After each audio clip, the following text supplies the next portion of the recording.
Hi hello అందరికి నమస్తే. నేను మీ నిర్మల. వెల్కమ్ టు ప్రజా గొంతుక. మందడి విజయలక్ష్మి గారితో ఉన్నాను. తన మాటల్లో తెలుసుకుందాము. ముందుగా అంతర్జాతీయ మహిళా దినోత్సవం శుభాకాంక్షలు మేడం మీకు. Thank you. Wish the same అమ్మ. థ్యాంక్స్ అండి. చాలా వరకు మీరు స్కూల్స్ నడిపిస్తున్నారు. అంటే ఒకటి కాదు, రెండు కాదు, ఒక 10 10 స్కూల్స్ చెప్పండి మేడం, మీ ఊరు ఎక్కడ, మీ పేరు, మీరు ఎంతవరకు చదువుకున్నారు? జనగాం దగ్గర. నా పేరు విజయలక్ష్మి అండి. జనగాం దగ్గర 12 కిలోమీటర్స్ దూరంలో వనపర్తి అని ఒక విలేజ్ మాది. అక్కడ నేను 7th క్లాస్ వరకు చదువుకున్నాను. దాని తర్వాత ఇంటర్మీడియట్, డిగ్రీ, పీజీ హైదరాబాద్లోని ఉస్మాన్ యూనివర్సిటీ నుండి పోస్ట్ గ్రాడ్యుయేషన్ ఇన్ బాటనీలో తీసుకున్నాను నేను. ఆ పోస్ట్ గ్రాడ్యుయేషన్ చదువుతున్నప్పుడే పెళ్ళి అయింది. నాకు ఫస్ట్ నుండి కూడా టీచింగ్ ప్రొఫెషన్ అంటే ఇష్టము. సో అట్లా నేను స్కూల్స్ సైడే వచ్చి పడ్డాను. నాకు చాలా ఆనందం. ప్యాషనేట్గా ఇంకా మంచి చేయడానికి దోహదపడుతుంది నాకు. ఓకే, స్కూల్ పెట్టారు కదా, మరి ఎట్లా మీరు పెళ్ళైన తర్వాతనే రన్ చేస్తున్నారా, అంతకుముందే స్కూల్? యాక్చువల్గా మా వారు ఫౌండర్, స్కూల్ పెట్టారు, స్టార్ట్ చేశారు. కానీ నాకు ఒక మంచి చదువుకున్న అమ్మాయి ఇస్తే నా స్కూల్స్ని అప్పటి వరకు ఆయన స్లీపింగ్ పార్ట్నర్. నన్ను పెళ్లి చేసుకున్న తర్వాతనే ఆయన కూడా స్కూల్లోకి ఎంటర్ అయ్యాడు, వర్కింగ్ పార్ట్నర్ అయ్యాడు. అట్లా స్కూల్స్ ఒకటే స్కూల్తో స్టార్ట్ చేసి మెల్లమెల్లగా 4 స్కూల్స్ వరకు వెళ్ళాము. ఇప్పుడున్న ప్రజెంట్ ఇప్పుడు చాలా స్కూళ్ళు పడుతున్నాయి. ఎక్కడైనా మన హైదరాబాద్ కావచ్చు, లేదంటే ఇంకెక్కడ జిల్లాలో కూడా డబ్బుతో పెట్టుబడి బాగా పెట్టి స్కూళ్ళు, ప్రైవేట్ స్కూళ్ళు బాగా నడుస్తున్నాయి కూడా. మరి మీరు ఎలా తట్టుకుంటున్నారు? మీరు 10th వరకు స్కూల్ అంటున్నారు. నిజంగా చెప్పాలంటే చాలా మోడరేట్ ఫీ స్ట్రక్చర్తో మేము రన్ చేస్తున్నాం నాచారం ఏరియాలో. చాలా మంది మిడిల్ క్లాస్ పీపుల్కి చాలా రీచ్లో ఉంది మా ఫీ స్ట్రక్చరు. ఇంకా మా ఆలోచన విధానం, ఎప్పుడైనా పేరెంట్ వచ్చి మమ్మల్ని కన్సర్న్ చేసినా వీళ్ళు కన్సర్న్ అది మేము రిసీవ్ తీసుకుంటున్నాము. వాళ్ళకు చేయడానికి, సపోర్ట్ చేయడానికి మేము మా ప్రయత్నం చేస్తూనే ఉంటాము. ఇంకా కొంతమంది లయనిజం త్రూలో మేము కొంతమంది పిల్లలకు కూడా మేము ఫ్రీ ఎడ్యుకేషన్ ఇస్తున్నాము. వాళ్ళు కొంతమందిని మాకు సపోర్ట్ తీసుకొస్తే వాళ్ళకు కూడా మేము ఫ్రీ ఎడ్యుకేషన్ ఇస్తాం. పేరెంట్స్ సింగిల్ పేరెంట్ పిల్లలకి, పేరెంట్స్ లేని పిల్లలకు కూడా మేము ఎడ్యుకేషన్ ఫ్రీ ఇస్తున్నాము. కొంతమందిని పెట్టుకుని అంతా చేయలేం కదా. ఇప్పుడు ఆ పిల్లల్ని ఎక్కడ ఉంచుతున్నారు మరి? మీరు ఫ్రీగానే ఇస్తున్నారు స్టడీ? పిల్లలు ఎక్కడ ఉంటారు? మామూలుగా ఆర్ఫన్ హోమ్లో ఉంటారా? వాళ్ళ ఎడ్యుకేషన్ మన దగ్గర తీసుకొచ్చి మన దగ్గర జాయిన్ చేసి వాళ్ళ ఎడ్యుకేషన్ ఫ్రీ ఇస్తాం మనం. వాళ్ళు ఆర్ఫన్ హోమ్లలో ఉన్న పిల్లలకి అట్లా మనం సపోర్ట్ చేస్తున్నాం. ఓకే, ఇప్పుడు మీరు ఎంతమంది ఉంటారు మేడం స్టాఫ్ మొత్తం? స్టాఫ్ 4 స్కూల్లో 100 మెంబర్స్ ఉంటారు. టీచింగ్ స్టాఫ్ 100 ఉంటారు, నాన్ టీచింగ్ 30 ఉంటారు. మంచిగా రన్ అవుతుందా? మంచిగా రన్ అవుతుంది. తృప్తి ఉంది. అంటే ఇంతమందికి ఉద్యోగాలు ఇస్తున్నారు, ఎంతమందికి ఉద్యోగాలకు ఇస్తున్నాము, ఇంతమందికి మనం సపోర్ట్ చేయగలుగుతున్నాము అనే తృప్తి ఉంది. ఫైనాన్షియల్ కంటే నిజంగా కూడా కష్టమే. బడ్జెట్ స్కూల్స్కి చాలా కష్టమే. అదే ఇప్పుడు కార్పొరేటివ్ స్కూల్స్ చాలా ముందట, బడ్జెట్ స్కూల్స్ చాలా కష్టమవుతుంది నిజంగా చెప్పాలంటే. బట్ ఈవెన్ దో మేము అంటే ఫస్ట్ నుండి కూడా ఈ స్కూల్ లేకుంటే ఫుడ్ గడవదు అన్నట్టు ఏం లేదు. మామూలుగా సెటిల్డ్ ఫ్యామిలీ కాబట్టి పెద్ద ప్రాబ్లం ఏం కాకుండా రన్ అవుతుంది. ఇప్పుడు చాలా వరకు మహిళలు ఏ రంగంలోనైనా మహిళలు నిలదొక్కుని ఒక మంచి స్థాయిలో వస్తున్నారు.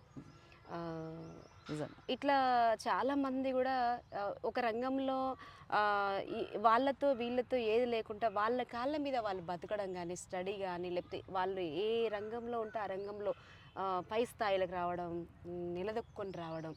నిజమే. మా చిన్నప్పుడు కూడా మా బ్రదర్స్ ముగ్గురు, నేను చిన్న ఆమెను, విలేజ్లో నాది అప్పుడు 21-22 ఇయర్స్ అప్పుడే పెళ్లి చేయొచ్చు కదా, ఎందుకు చదువుకుంటుంది ఇంకా పెళ్లి ఊళ్ళో అలానే అంటారు కదా.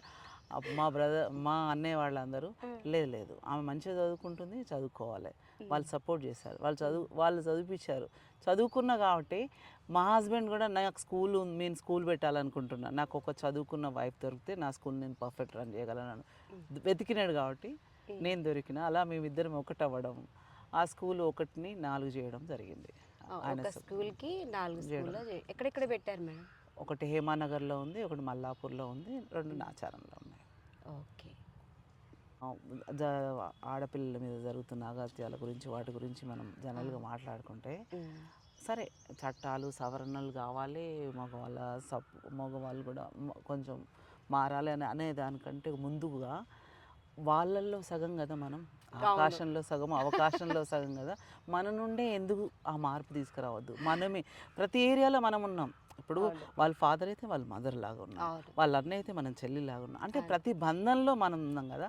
ఆ బంధాలన్నిట్లో ఉన్నప్పుడు మనతో ఉన్న ఆ మగ బంధాన్ని స్త్రీని గౌరవించడం ఎందుకు నేర్పించకూడదు? ఆ బంధానికి మనం అందరం చేస్తే అక్కడ ఈ గౌరవం, స్త్రీ పట్ల గౌరవం లేని పురుషులను ఎట్లా తయారవుతారు? తయారు కాకుండా చెయ్యొచ్చు కదా అనిపిస్తుంది నాకు. ప్రతి కుటుంబంలో ఇప్పుడు నువ్వు తల్లిగా కొడుకును సెట్ చేయొచ్చు, అక్కగా తమ్ముని సెట్ చేయొచ్చు, చెల్లిగా అన్నను అడగొచ్చు. ఇన్ని బంధాలలో మనం అక్కడ ఉన్నాం కదా ప్రతి ఏరియాలో. వాళ్ళు ఉన్నారు, మనం ఉన్నారు, వాళ్ళు సగం. అట్లాంటి టైంలో సరే వాళ్ళు కూడా మారాలి కావచ్చు, కానీ అట్లాంటి టైంలో మనవంతుగా మనమే మహిళనే ఎందుకు ముందుకు రాకూడదు? ఇప్పుడు ఒకవేళ ఒక భర్త తప్పు చేసిండు, భార్య ఎందుకు శిక్ష చేయకూడదు ఆయనకు మీద? ఒక బిడ్డ తప్పు చేసింది, తల్లి ఎందుకు శిక్ష చేయకూడదు అనిపిస్తుంది నాకు. ఇప్పుడు కొడుకు తప్పు చేసినప్పుడు దాచుకుంటున్నావు ఎందుకు? ఒక అమ్మాయిని తప్పు చేసినప్పుడు నీ కొడుకు, ఒక అమ్మాయి జీవితం నష్టమైనప్పుడు నువ్వు అమ్మాయిగా స్పందించు అంటున్నా మదర్ని నేను. కరెక్ట్ చెప్పారు. మహిళకి ఇది కావాలని చెప్పేటప్పుడు మన వంతు మనం ఏం చేస్తున్నాము?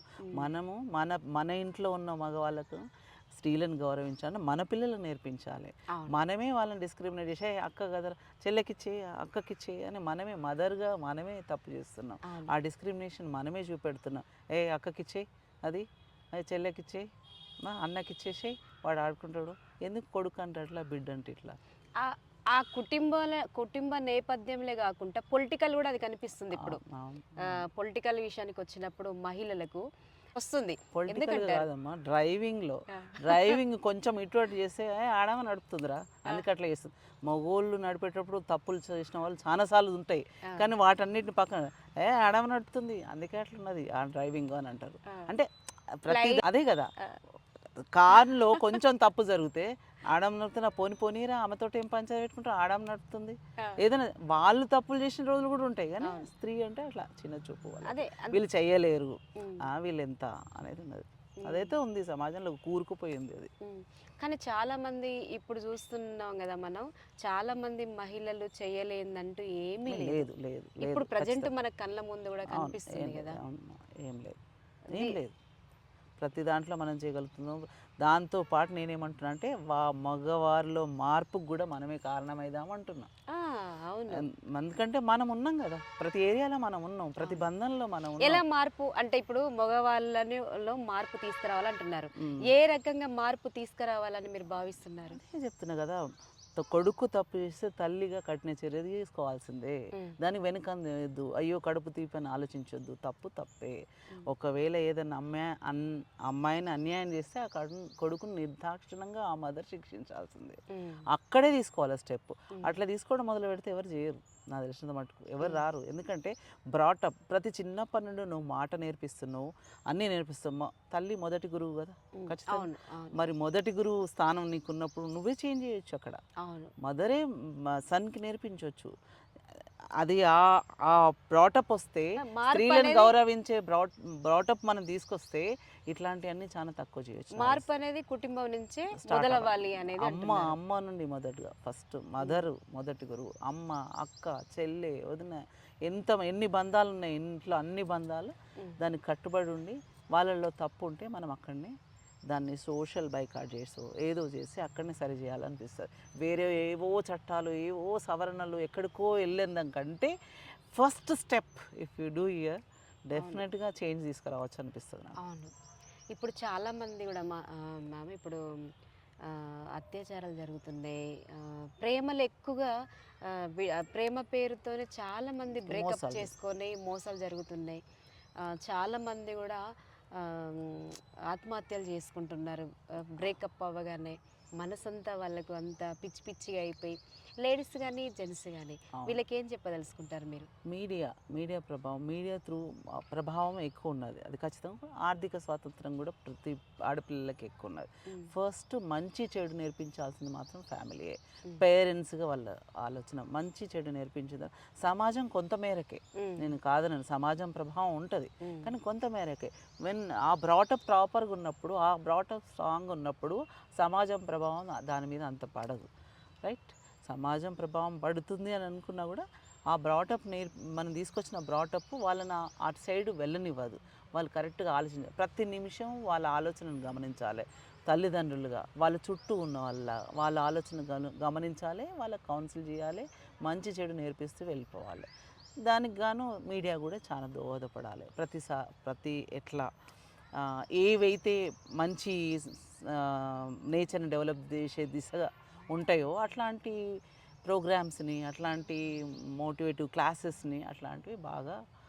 చాలామంది విమర్శలు వస్తున్నాయి. ఎట్లా అంటే మహిళలే భర్తలు చంపుతున్నారు, ప్రియుడిని చంపుతున్నారు, ఇట్లా అక్రమ సంబంధాలు పెట్టుకొని ఇలా చేస్తున్నారు అనేది ఒక విమర్శలు బాగా వస్తున్నాయి మహిళలు కూడా. దీని మీద మీ వాయిస్ ఏంటి? కొంచెం మార్పు వచ్చిన మాట వాస్తవమే. కాకపోతే ఒక్కటి ఉంటే దాన్నే చూపెడుతున్నారు. ఎన్నో జరిగినాయి మగవాళ్ళని చూపెట్టకుండా, ఎందుకంటే ఇది అరుదుగా జరుగుతున్నాయి కదా, అరుదుగా జరిగిన సంఘటన కాబట్టి దాన్నే 10 సార్లు వేసి చూపెడుతున్నారు. వాస్తవమే, మార్పు వచ్చింది. ఆడపిల్లల్లో కూడా ఆర్థిక స్వాతంత్రం పెరగడం వల్ల కొంచెం వాళ్ళ ఆలోచన ధోరణి మారి వాళ్ళ సొంత నిర్ణయాలతోటి సరి అయిన నిర్ణయాలు సరిగా తీసుకోకపోవడం వల్ల ఇట్లాంటివన్నీ జరుగుతున్నాయి. కాకపోతే అసలు నేను చిన్నప్పటి నుండి చాలా అట్లా నిజంగా చెప్తే, నేను డిగ్రీ చదువుకునేటప్పుడు అంటే ప్రభావం ఉంటేనే కదా మనకు అప్పుడు డౌరీ సిస్టమ్ గురించి చాలా విపరీతంగా ఉండే బయట. నేను దాని మీద పోయిటరీ కూడా రాష్ట్ర తెలుసు, డౌరీ సిస్టమ్ గురించి, కానీ నాకు అది గుర్తులేదు ప్రజెంట్.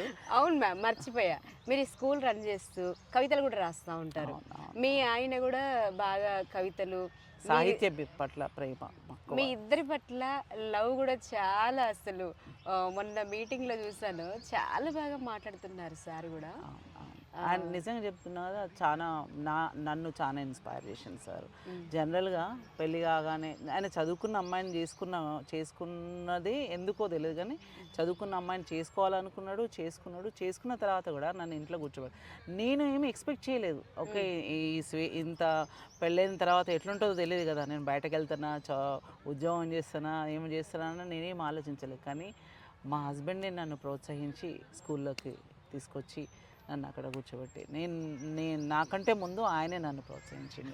నువ్వు రన్ చేయాలా, నువ్వు అడ్మిన్ తీసుకోవాలా, ఖాళీగా ఉండకూడదు, చదువుకున్న స్త్రీ నలుగురికి ఉపయోగపడాలా, ఎట్లా ఉండకూడదు అని ఆయననే నన్ను ప్రోత్సహించి తీసుకొచ్చి, ఆ విషయంలో ఆయన ధన్యవాదాలు చెప్పాలి. నిజం అది నిజంగా. చాలా మంది మంచి వాళ్ళు అక్కడ చిన్నప్పుడు నా బ్రదర్స్ నన్ను చదువుకోవడానికి సపోర్ట్ చేసిండ్రు. పెళ్ళైన తర్వాత మా హస్బెండ్ నన్ను నలుగురికి ఉపయోగపడేలాగా సపోర్ట్ చేసిండు. చాలా మంది ఉన్నారు మ్యామ్. ఇప్పుడు అందరూ మనం ఒకేలాగా చూడకూడదు. ఇక్కడ మగవాళ్ళు కూడా చాలా మంది కూడా మంచి వాళ్ళు ఉన్నారు. వాళ్ళు మహిళల్ని నిలబెట్టి ఒక స్థాయిలో నిలబెట్టి వాళ్ళని ఇప్పుడు ఒక మగైన వెనకాల ఒక లేడీ ఉంటే ఎట్లా వాళ్ళు డెవలప్ అవుతారో, ఒక లేడీ వెనకాల కూడా ఒక జెంట్స్ ఉంటే, జెంట్స్ ఉండి కూడా వాళ్ళని డెవలప్ చేసిన చరిత్రలు కూడా చాలా ఉన్నాయి. చాలామంది ఉన్నారు. బయటికి రాని మగవాళ్ళు వాళ్ళని ఒక స్థాయిలో పెట్టి, మహిళల్ని స్థాయిలో పెట్టి వాళ్ళని ప్రోత్సహించి, వాళ్ళు ఒక స్థాయిలో ఎదుగుతుంటే వీళ్ళు వాళ్ళ కళ్ళల్లో సంతోషంగా ఉండే వాళ్ళు చాలామంది కూడా ఉన్నారు. కాకపోతే బయటికి రారు వాళ్ళు. మహిళల్ని ముందు పెట్టి వాళ్ళ ప్రోత్సాహం, వాళ్ళు ఎదుగుతుంటే సంతోషపడే పురుషులు వెనకనే ఉన్నారు, బయటికి రారు వాళ్ళు. నాకు సైకిల్ కూడా దొక్కడం రాదండి. మా వారు నాకు అన్నీ నేర్పించింది. కార్ డ్రైవింగ్ నేను సెల్ఫ్ డ్రైవ్ చేసుకుంటున్నాను. దానికి ఆయనను చాలా జనరల్గా ఇప్పుడు మారుతున్నారు మ్యామ్. ఇప్పుడు సమాజం అంటే ఎట్లా ఉందంటే, ఇప్పుడు అట్లా మారుతున్నప్పుడే అందుకే మనం స్త్రీగా కరెక్ట్గా ఉండాలి. ఆ బ్రోట పక్క నుండే తేవాలా. మనము తెస్తే చాలా మట్టుకి వీటిని మనము ఆపొచ్చు అనిపిస్తుంది. ఈ జరిగే అత్యాచారాలు వీటిని ఆపడానికి ఫస్ట్ బ్రాటప్లో స్త్రీని గౌరవించడం నేర్పియాలి పిల్లలు. అవును, కుటుంబ వ్యవస్థలో మార్పు రావాలి ఫస్ట్. అది నేర్పించాలి ఖచ్చితంగా. అప్పుడు మనం అనుకున్న మార్పు చూడొచ్చు. మనము సగం ఉన్నాం కదా, అవును, అవకాశంలో సగం ఉన్నాము, ఆకాశంలో సగం ఉన్నాం. ఆకాశంలో సగం మనం, తారల్లో సగం మనం, ప్రపంచంలో సగం మనం, ప్రతి మనిషిలో సగం మనం, మానవాళి మనగడునే శ్వాసించిన సగం మనం. కదలిరా ఓ మహిళ కదలిరా, నవ సమాజ స్థాపనకై నడసిరా, కదలిరా ఓ మహిళ కదలిరా. ఇప్పుడు మానవత్వం అనేది కనిపిస్తుంది. ఎందుకంటే ఎవరికైనా ఏమన్నా అయింది, చిన్న పాప కానుండి పెద్దవాళ్ళకి ఏమన్నా అయింది అంటే చాలా వరకు అక్కడ వేకమవుతున్నారనమాట. అంటే హెల్ప్ చేయడానికి వాళ్ళంతా కృషి, వాళ్ళు ఆ డబ్బు ప్రారంగణ లేకపోతే ఏదో ఒక రకంగా హెల్ప్ చేయడానికి మాత్రం ముందుకు వస్తున్నారు. అందులో పురుషులు కూడా ఉన్నారు చాలా వరకు. చాలా మంది మార్పు వచ్చింది పురుషులలో. ఎవరో కొంతమంది రూపాయలల్లా, నిజం చెప్పాలంటే రూపాయల పావులంతు మంది కొంచెం మూర్ఖులు ఉన్నారు. ముప్పావులంతు పురుషులు కొంచెం మంచిగా మార్పు వచ్చింది, మంచిగా ఆలోచిస్తున్నారు, స్త్రీకి గౌరవం ఇస్తున్నారు. నా జనరేషన్ కి నా డాటర్ జనరేషన్ కే తేడా ఉంది. నా డాటర్ని వాళ్ళ హస్బెండ్ చేసుకునే విధానంలోనే తేడా ఉంది అనిపిస్తుంది. అసలు వాళ్ళ ఈగో, మేల్ ఈగో అనేది జీరో. మా అల్లుడి ఎగ్జాంపుల్ చూస్తే అంత చక్కగా భార్యను డీల్ చేస్తున్నా ఎంత మంచిగా అనిపిస్తుందో. ఎంత బాగున్నారు మగపిల్లలు అసలు. ఇప్పుడున్న నిజంగా ఆడపిల్లలే ఇంకా మార్పు రావాలి ఇప్పటికే. ఇప్పుడైతే చాలా మంది మగపిల్లలు చాలా మంచిగా. డిగ్రీలు ఉన్నప్పుడు ఒక కంపార్ట్మెంట్లో ఒక అమ్మాయిని చాలా మంది, దాదర్ ఎక్స్ప్రెస్ అదనట ట్రైను, దాంట్లో ఇన్సిడెంట్ జరిగింది. ఒక అమ్మాయిని ఒక 10 మంది అత్యాచారం చేసి అదంతా ఘోరంగా. ఆ టైంలో నేను మహిళా సాంస్కృతిక సంఘంతో కలిసి మా రెడ్డి కాలేజ్ అంతా ఒక మెమరాండం తీసుకొని గవర్నర్ని మీట్ అయ్యాం. అంటే స్టూడెంట్ లైఫ్లో ఉంటాయి మనకి, స్టూడెంట్ లైఫ్లో ఎక్కువ ఫైట్ చేయాలని అంటే ఎక్కువ ఈజీగా తీసేసుకోము దేన్ని కూడా ప్రాపర్గా. కొంచెం మనం ఏజ్ వస్తున్న కొద్దీ కొంచెం తగ్గిపోతుంది అది. కానీ స్టూడెంట్ లైఫ్లో ఉన్నప్పుడు ప్రతి ఆడపిల్ల ప్రతి దాని గురించి మనం ఎక్కువ ఆలోచిస్తాం, ప్రతి అన్యాయాన్ని ఖండిస్తాం, ప్రతి దాన్ని మనము. గవర్నర్ అప్పుడు మొత్తం కాలేజ్ అంతా నా వెనకాల నడిచింది. రెడ్డి కాలేజ్ మొత్తం 1000 మంది నా వెనకాల నడిచిండ్రు. ఎక్కడికి గవర్నర్ దగ్గరికి నేను మెమరాండం తీసుకొని వెళ్ళిన. చాలా ఆమెకి తీసుకున్నారు. చాలా ఫైట్ జరిగింది ఇక తర్వాత వాటి గురించి. కానీ చాలా మంచి కేర్ నిజంగా కావాలి. ఇమ్మీడియట్లీ రివోల్ట్ అనేది కావాలి, అవుతేనే ఆ విషయం అప్పుడు తెలుస్తుంది. రివోల్ట్ కాక దాచుకొని ఉంటే అవి ఎప్పటికీ ఆ సమస్యకు పరిష్కారాలు ఉండవు. ఇప్పుడు మీ అనుభవంతో చూసుకుంటే మహిళలకు కానీ అంటే ఒంటరి మహిళలు చాలా వరకు నాకు ఎవ్వరూ లేరు, ఏంటి నేను ఎలా బతకాలి అనే మహిళలకు, స్టూడెంట్ ఆడపిల్లలకు కూడా కావచ్చు, మీరు ఏం చెప్పదలుచుకున్నారు? చదువే సమాధానం. చదువుకోవాలి. చదువుతో టెన్షన్. ఇప్పుడు స్టూడెంట్స్, పేరెంట్స్, ఫాదర్ చనిపోయిన వాళ్ళు, మదర్ చనిపోయిన వాళ్ళు, సింగిల్ పేరెంట్ ఉన్నవాళ్ళు, ఏదో ఫ్యామిలీ ప్రాబ్లమ్స్ ఫేస్ చేస్తున్న వాళ్ళకి ఒక్కటే సమాధానం ఏంటంటే చదువే. నువ్వు చదువుకోవడం వల్ల ఏదో జాబ్ ఎర్న్ చేస్తామని కాదు, ఫస్ట్ నీ ఆత్మస్థైర్యం పెరుగుతుంది, నీ మీద నీకు కాన్ఫిడెన్స్ పెరుగుతుంది. తర్వాత నువ్వు ఏమైనా చెయ్యగలవు. అప్పుడు చేయడానికి నీకు అదొక ఎనర్జీ. చదువుకుంటే ఏదైనా నువ్వు ఆలోచించగలవు, మంచి చెడుని ఆలోచించగలవు, మంచి రూట్లో నువ్వు వెళ్ళగలవు. ఖచ్చితంగా నువ్వు మంచి ప్లేస్లో ఉంటావు. ఒక నిమిషం, కొన్ని రోజులు, కొంత టైంలో నీకు బాగాలేకుంటే కుంగిపోవద్దు, కొంత టైంలో బాగుంటే పొంగిపోవద్దు. ఆ రెండింటిని సమానంగా రిసీవ్ చేసుకొని పోతే ఖచ్చితంగా సక్సెస్ నీదే ఉంటుంది. సక్సెస్ అంటే ఏంటి? సంతృప్తే. నాకైతే సంతృప్తే. ఖచ్చితంగా నువ్వు మంచి లైన్లో ఉన్నప్పుడు సంతృప్తి ఆటోమేటిక్గా ఉంటుంది. మంచి వేలో ఉన్నప్పుడు నీకు తృప్తి చాలా ఉంటుంది. ఇప్పుడు నేను ఎడ్యుకేషన్ ఫీల్డ్లో ఉన్నా, నేను చాలా తృప్తిగా ఉన్నా. ఎంతమంది పిల్లలకు నేను మీకు నచ్చింది, నాకు నచ్చిన ఫ్యాషన్, నాకు నచ్చిన ప్రొఫెషన్ నేను వెళ్తున్నా. ఎంత ఇష్టం అనిపిస్తుంది పిల్లల తృప్తి చూసినప్పుడు, పిల్లల నవ్వు చూసినప్పుడు. మీరు నమ్మరు, నేను పిల్లల్ని గేమ్స్ కోసం బయట తీసుకెళ్తా కదా, గ్రౌండ్ తీసుకెళ్తే చిన్న పిల్లలు వాళ్ళు వచ్చి కిస్సులు పెడుతుంటారు నాకు. అంటే వాళ్ళ ఆనందాన్ని నేను నింపుతున్నా. మనకి ఎంత వాళ్ళ పిల్లలకు ఆనందించేలాగా మనం చేయడం మనకి ఎంత ఆనందం కదా, ఇస్తుంది. సంతోషం చాలా కదా. సంతోషం.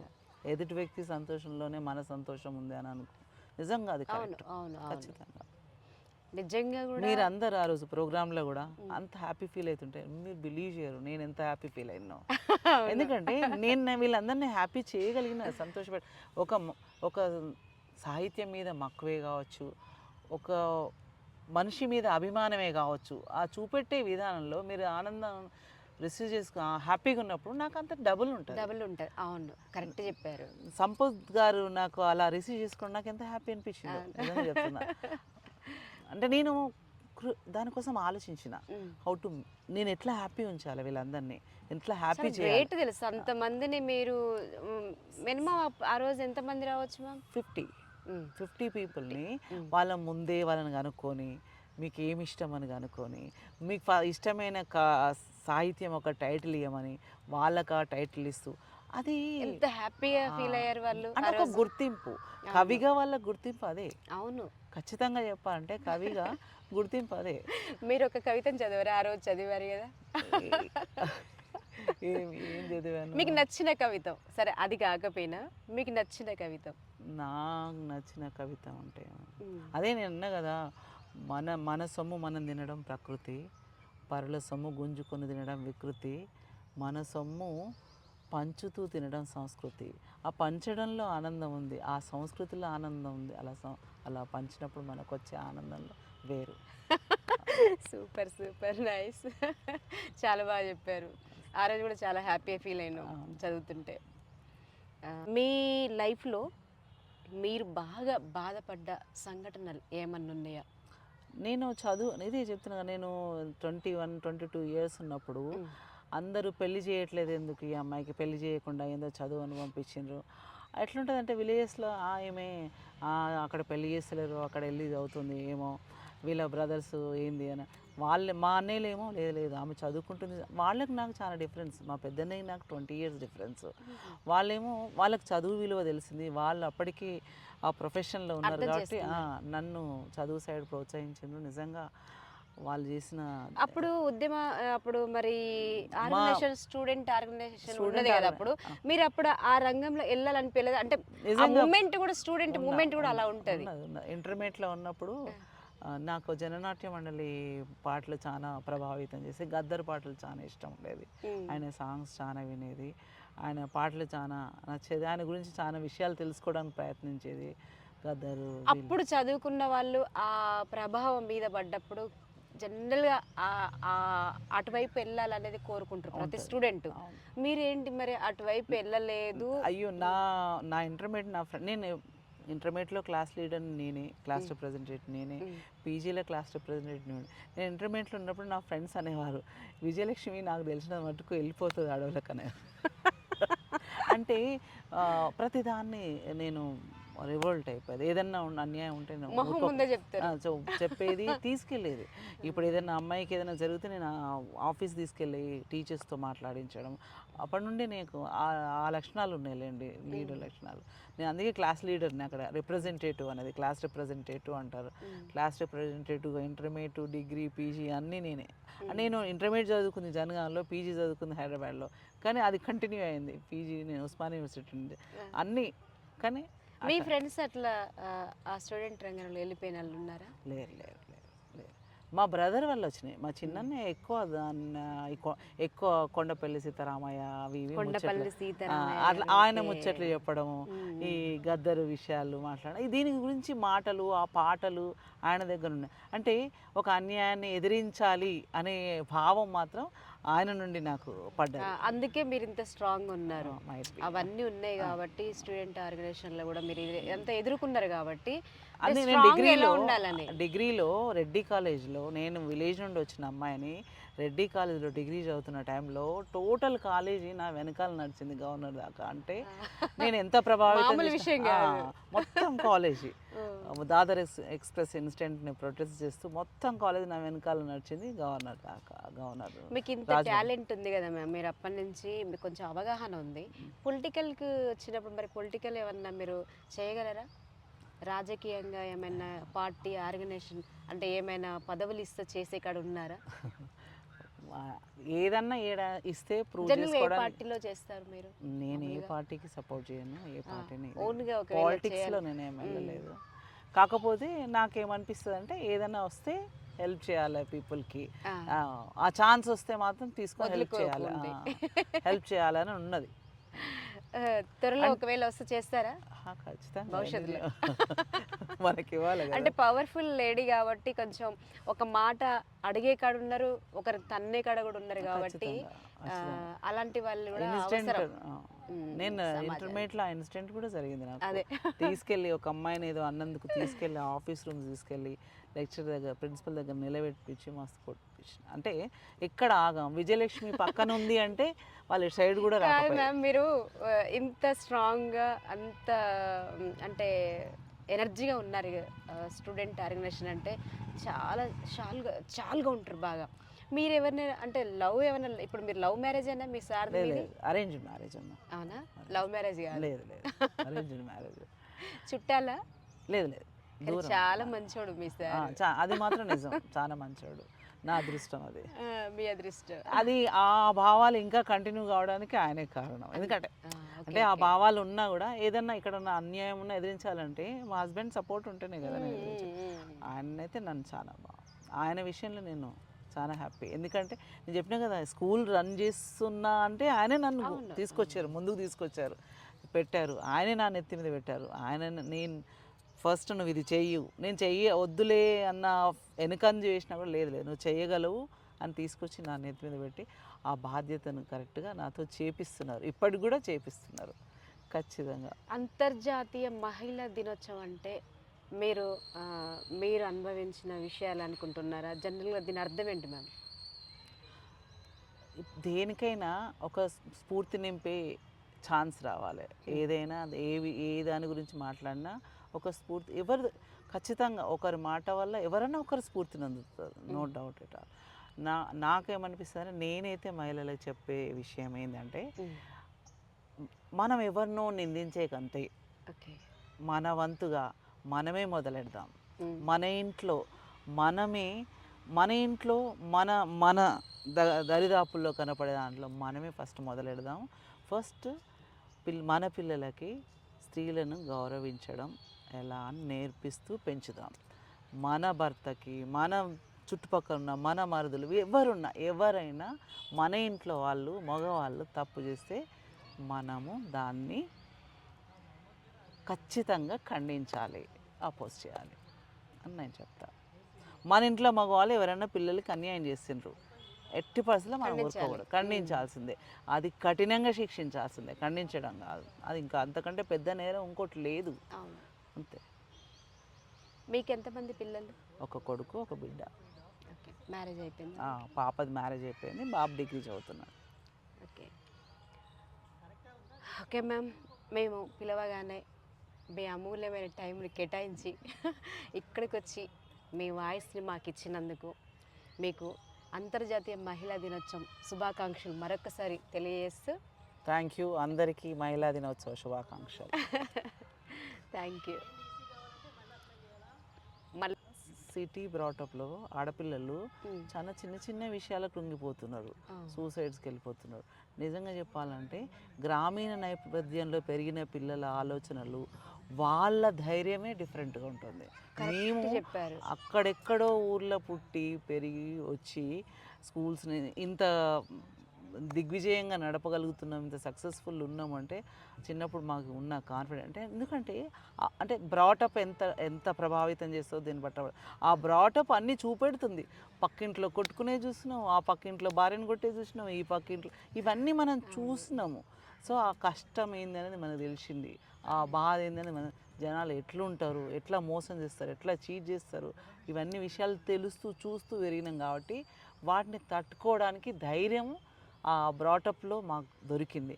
కానీ సిటీ బ్రాటప్లో ఆ ధైర్యం లేదు. పేరెంట్స్ బాయిలర్ కోడిలాగా ఇంట్లోనే పెంచుతున్నారు కాబట్టి పిల్లలు లోకం తెలియకుండా పెరుగుతున్నారు కాబట్టి ఇంట్లో మమ్మీ డాడీ వాళ్ళు చేసే బిహేవియరే అదొక బిహేవియర్ అనుకొని ఉండడం వల్ల, ఇంకోటి మళ్ళీ తిరిగితే బయట మీడియా అండ్ ఫాస్ట్ కల్చర్ వీటితోటి ఎక్కువ ప్రభావితం. ఇంకోటి ప్రభావం కూడా ఏం పడుతుంది మ్యామ్ అంటే ఇప్పుడు ఇంట్లో కుటుంబంలో భార్యాభర్తలు గొడవ పెట్టుకోవడం చిన్నప్పటి నుంచి వాళ్ళు గొడవ పెట్టుకోవడం ఇవన్నీ పిల్లల మైండ్లో రావడం. ఆ కల్చర్ ఏంటంటే చిన్నప్పుడు చూసినవన్నీ వాళ్ళ మైండ్లో రావడం, స్టడీ సరిగా చదవకపోవడం, లేదంటే పెద్దయిన తర్వాత కూడా వాళ్ళకు మా ఇంట్లో వాతావరణం ఇలా ఉండేది అంటే పెంచిన విధానం కూడా ఆ ప్రభావం చూపిస్తూ ఉంటుంది పిల్లల మీద. కానీ తెలియాలి, లోకం తెలియాలి. ఇప్పుడు ఆదివాసీ గ్రామాలలో పోతే మ్యామ్ ఇప్పుడు చిన్న పిల్లలే చేను పని పోతారు. చేను పని కాదు, వాళ్ళ సిస్టర్స్ చూసుకోవడం, పిల్లల్ని ఎత్తుకోవడం, ఇంట్లో పని చేయడము, మళ్ళా అటు పోయి ఎడ్లని బర్రెలని కాసుకురావడం, లేకపోతే చేను పని పోవడం, ఆ తల్లి వచ్చేసరికి వీళ్ళ ఇంటికాడ వంట చేయడము, ఎంత పని చేస్తారంటే కొంచెమే ఉంటారు మేము పిల్లగారిని సంఖ్యలు ఎత్తుకొని మస్తు పని చేస్తారు. అంటే ఆదివాసీ పిల్లలు అంటే గ్రామంలో ఉన్న పిల్లలకు సిటీ పిల్లలకు తేడా ఏంటంటే వీళ్ళకి అసలు పని కూడా తెలియదు. చిన్నతనం నుండి రెస్పాన్సిబిలిటీ తెలుసుకున్నారు పిల్లలు. తమ్ముని చూసుకోబెట్టా అని అమ్మ వెళ్తుంది. సో ఎంత పెద్ద రెస్పాన్సిబిలిటీ, తమ్ముని చూసుకోవడం అంటే ఒక బిడ్డను పెంచినట్టే కదా. అంత అంటే గ్రామాలలో ఉన్న మీరు చెప్పినట్టుగా మీరు చెప్పింది కరెక్ట్ చెప్పారు. గ్రామంలో ఉన్న ఆడపిల్లలకు సిటీలో పెరిగిన ఆడపిల్లలకు 100కు 100 తేడా ఉంది అసలు ఏం మాత్రం. అవును, అందుకే అతి చిన్న విషయాన్ని వీళ్ళు కృంగిపోతున్నారు.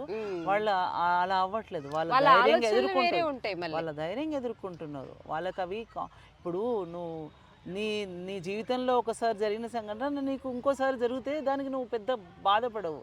ఎప్పుడు జరగకుండా ఒకటేసారి జరిగితే ఎక్కువ బాధ. ఇప్పుడు వీళ్ళకి ఏంటంటే వీళ్ళు చూడకుండా ఒకటేసారి కష్టం నుంచి వస్తున్నారు కదా, కష్టం నుంచి వస్తున్నారు కాబట్టి వాళ్ళకు బాధలు కన్నీళ్ళు, ఇంట్లో ఫ్యామిలీ ఎలా ఉంటారు, పేదరికం ఎలా ఉంది, ఇవన్నీ చూసి వస్తారు కాబట్టి వాళ్ళకి స్ట్రాంగ్ ఉంటారు ఆడపిల్లలు. ఫైనాన్షియల్ విషయంలో కూడా మాది అగ్రికల్చర్ ఫ్యామిలీ. నిజంగా చెప్పాలంటే పైసలు మేము ఏమీ ఎక్కువ చూడలేదు. మా పేరెంట్స్ మాకు పైసలు అసలు అసలు డబ్బులే కనపడకపోయేది. అంటే ఒక డబ్బు ఒక 10 రూపాయలు అంటే ఎంత కష్టం అది సంపాదించడం. మా పేరెంట్స్ 10 రూపాయలు ఇవ్వడానికి నాకు ఎంత కష్టపడుతుండ్రు. నేను ఏదైనా పిక్నిక్ పోవాలన్నా, ఏదైనా బుక్స్ కొనుక్కోవాలన్నా వాళ్ళు ఎంత కష్టపడుతుండ్రు, దాని వెనకాల ఎంత కష్టం ఉంది అనేది మనం కళ్ళతో చూసినాం కాబట్టి డబ్బులను కూడా ఒక పద్ధతి వాల్యూ తెలుస్తుంది. దాన్ని ఎట్లా సంపాదించాలా, ఎట్లా మనం ఎంత మేరకు ఆ డబ్బులు సమాధానం చెప్తాయి అనే విషయాలు కూడా మనకు అర్థమవుతాయి. ఇప్పుడు చాలామంది మ్యామ్ ఉన్నత స్థాయిలో ఉన్న ఆడవాళ్ళకి పేదరికంలో ఉన్న ఆడవాళ్ళకి ఎంత తేడా ఉంటుందంటే వాళ్ళకి ఎంత కోట్ల ఆస్తి ఉండనే 4 గోడల మధ్యలో నలిగిపోతూ ఉంటారు. అసలు ఏమి లేకపోయినా కూడా వాళ్ళ హాయిగా చెట్టు కింద ఉన్నా కూడా వాళ్ళ ప్రేమ వాళ్ళ ఆప్యాయత తిండి లేకపోయినా అడుక్కొని తినైనా లేకపోతే వాళ్ళు పని చేసుకోరైనా చెట్ల కింద హాయిగా ఉంటారు. అనవసరమైన స్ట్రెస్, కంపారిజన్స్, పోకడలు, తేడా ఉన్నత అందరూ మహిళలే కానీ బాగా డబ్బున్న మహిళలు పేదరికంలో ఉన్న మహిళలకు కూడా తేడా ఉంటుంది బాగా. ఖచ్చితంగా ఉంటుంది. Okay ma'am, thank you. మీ అమూల్యమైన టైం మాకు కేటాయించినందుకు చాలా మంచి మంచి విషయాలు చెప్పారు. మీ అనుభవంతో చెప్పారు మీరు చాలా విషయాలు కూడా. మీకు మరొక్కసారి ధన్యవాదాలు తెలియజేస్తుందా. నమస్తే. అవును మ్యామ్, మీరు ఈ స్కూల్ రన్ చేస్తూ ఇంత బాగా బిజీ అడావుడి ఉంటారు కదా, ఎక్కువ స్కూల్ అంటే బాగా అడావుడి బిజీ ఎక్కువ ఉంటుంది. మీరు అంత బిజీలో కూడా ఈ సాహిత్యం మీద ఎట్లా మరి మీకు ఎట్లా రాస్తున్నారు? కవితలు బాగా రాస్తున్నారు, టైం ఎట్లా అడ్జస్ట్ అవుతుందా? నాకు చిన్నప్పుడు ఈ కాలేజ్ లైఫ్లో ఉన్నప్పుడు ఈ డౌరీ సిస్టమ్ మీద నాకు కొంచెం అది బాగా బాధ అనిపించేది. ఈ డౌరీ ఇవ్వడం ఏంటి, దాని గురించి మొదలైన తపనే కవిత రాయడానికి మొదలైంది. ఫస్ట్ కవిత ఏంటి? డౌరీ మీదనే రాశాను మొదటిసారి. నేను డిగ్రీలో ఉన్నప్పుడు దాని గురించి కాలేజ్ మ్యాగజైన్స్ కోసం రాయమన్నప్పుడు డౌరీ దాని గురించి వరకట్నం గురించి రాసిన అన్నట్టు. ఎందుకు డబ్బు ఇవ్వాలి, ఏంటి మేమెందు ఆడపిల్ల ఎందుకు డబ్బులు ఇవ్వాలి, ఎందుకు వేరేంటికి పోవడం ఏంటి, డబ్బులు ఇవ్వడం, అది నన్ను చాలా మనోవేదనకు గురి చేసింది. దాని మీద నేను ఫస్ట్ టైం రాయడం మొదలుపెట్టాను. అట్లా గుర్తున్నాయా అవేమన్నా? అసలు ఈరోజు నేను ట్రై చేసిన బుక్ తీయడానికి బయటకి, ఎక్కడుందో దొరకలేదు దాంట్లో మ్యాగజైన్లో, గుర్తులేదు. ఏంటంటే ఎందుకు ఇవ్వాలి ఏంటి, కట్నం, వరకట్నం ఎందుకు ఇవ్వాలి, మేము డబ్బులు ఇచ్చి వాళ్ళ ఇంటికి పోయి ఎందుకు ఇది ఉండాలి? ఏంది అసలు, ఇది ఏంది డబ్బులు ఇచ్చుడు ఏంది, ఇది ఒక పెద్ద క్వశ్చన్ మార్క్ ఉండేది దాని మీద. నేను మొదటిసారి రాసిన. ఇంకా నాకు అప్పుడు అనిపించింది, అంటే సాహిత్యం మీద అట్లా ఇష్టం ఏర్పడది. రాసిన ఫస్ట్ కవితనే మ్యాగజైన్లో ప్రింట్ అయింది, కాలేజ్ మ్యాగజైన్లోనే, బయట కాదు, ప్రింట్ అయింది. అట్లా కాలేజీలో అందరు నన్ను గుర్తించిండ్రు. అదే అట్లా గుర్తించడం వల్ల నన్ను క్లాస్ రిప్రజెంటేటివ్ చేయడము, అట్లా లీడర్ లాగా అట్లా అట్లా ఆ మధ్యకాలంలో కూడా మ్యామ్ ఇప్పుడు మీరు రాసిరు కదా, అప్పుడు వరకట్నపు వేధింపులు కానీ కట్నాల వేధింపులు ఇవి ఎక్కువ ఉండే. నాకు ఆ సాంగ్ నాకు ఆ సాంగ్ ఎట్లా అనిపించింది తెలుసా, అక్కో అక్కో అక్కో నీ చెల్లెలం వచ్చినవక్క, చుట్టపు చూపుకు అక్కో నీ ఇంటికి రాలేదక్క, కట్టవు బతుకులు అక్కో కడ తీర్చడకు వచ్చినవక్క. ఆ దాంట్లో ఉంటుంది, కట్నం లేదని అక్కో మరి కానుక లేదని అక్క, వడకి రోజును పోసి అక్కో వాడు కాల్చి చంపని అక్క. అట్లాంటివి చాలా బాగా చేసేది. ఎంత బాగా పడుతున్నారు మేడం, పాడండి, బాగుంది వాయిస్, నిజంగా ఎంత బాగా పాడుతున్నారు. అట్లా అవి నాకు చాలా బాధ వేసేది. ఆ టైంలో నా అదృష్టం ఏదో తెలియదు కానీ నేను అనుకునేదాన్ని, ఇప్పటికైనా నేను కట్నం తీసుకునే వాడిని పెళ్లి చేసుకోవాలని. నేను ఆమె మహిళా సంస్కృతి సంఘం ఆమె ప్రెసిడెంట్ ఉండే రమక్క అని, రమక్క నేనైతే కట్నం తీసుకొని ఉండే పెళ్లి చేసుకుంటా అని చెప్పేదాన్ని. నిజంగా రమక్క అంటే సిపిఐ అని చెప్పేదాన్ని. అంటే అప్పుడు స్టూడెంట్ లైఫ్ ఉన్నప్పుడు ఆర్గనైజేషన్తో ఉండే అని చెప్పిన. నిజంగానే నా అదృష్టం కొద్దీ నా హస్బెండ్ తీసుకొని వాళ్ళే దొరికారు. తీసుకోలేదు, ఇక మంచోడు కదా, మళ్ళీ కట్నం లేదు, పైగా మంచోడు. స్టడీస్ ఏమన్నా కేవలం నా చదువు చూసే చేసుకో. మీ ఆయన ఏం చదువుకున్నాడు? అని కూడా PG, post graduate, MA, LLB, BA. ఇంకేమన్నా ఒక పాట, అప్పటి పాట పాడొచ్చు కదక్క, మీరు గద్దరిని బాగా ఇష్టపడతారు కదా, ఏమన్నా చాలా అప్పటి స్టూడెంట్ పాటలు మీరు పాడే. అప్పటి స్టూడెంట్ పాటలు అంటే ఇప్పుడు ఏం గుర్తొస్తున్నాయి.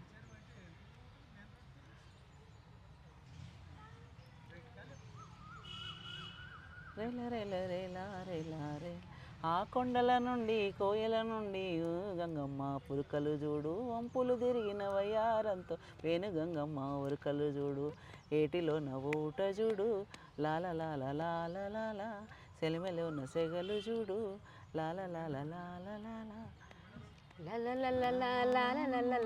నాకు అది గుర్తు రావట్లేదు. ఆయన పాటలు చాలా ఇష్టం ఉండేది, ప్రతీది వాడేది, ప్రతీది. ఆ జననాట్యం అంటే తెలంగాణమా ఆకలికే కలిగానమా అమ్మ నీకు వందనాలమ్మో, ఇదే కదా.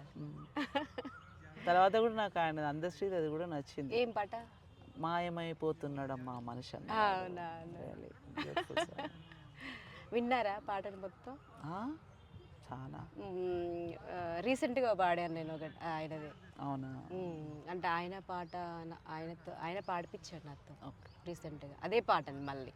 అవును, అసలు చాలా బాగా రాసింది. అవును. మహిళల గురించి ఏమైనా పాట పాడగలరా? మహిళల గురించి ఏముంది,